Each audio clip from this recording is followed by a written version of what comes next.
খুলজা সিম সিম কাহিনীর ডালি থেকে বেরোনো আজকের গল্পের নাম মলারের বড় বাড়ি।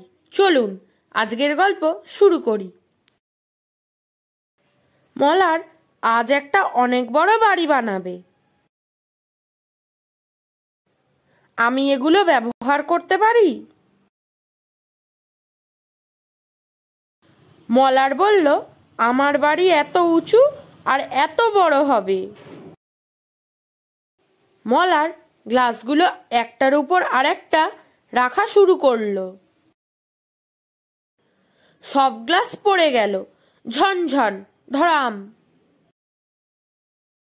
মলার গ্লাসগুলো তুলে নিয়ে আবার একটার উপর আরেকটা রাখতে লাগলো। সেগুলো আবার পড়ে গেল, ঝনঝন ঝনাঝন ধরাম। মলার ভালো করে ভাবলো, সে আবার চেষ্টা করলো। এবার আর গ্লাস পড়ল না, উঁচু থেকে উঁচু হতে থাকলো। মলারের বড় চকচকে বাড়ি প্রায় প্রস্তুত। মলার রান্নাঘরের দিকে দৌড়ে গেল। সবাই ব্যস্ত। বাবা জিজ্ঞাসা করলেন, মলার, তুমি কি কিছু চাও? বাবা, তুমি আমাকে অর্ধেক নারকেল দেবে?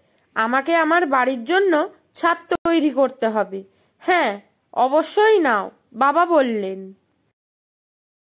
বাবা, আমার বড় বাড়ি তোমার ভালো লেগেছে? হ্যাঁ, খুব ভালো। এটা তো খুব সুন্দর প্রাসাদ হয়ে গেছে। ধর ধর ধর ধম ধরাম। মলার এবার কি তৈরি করবে?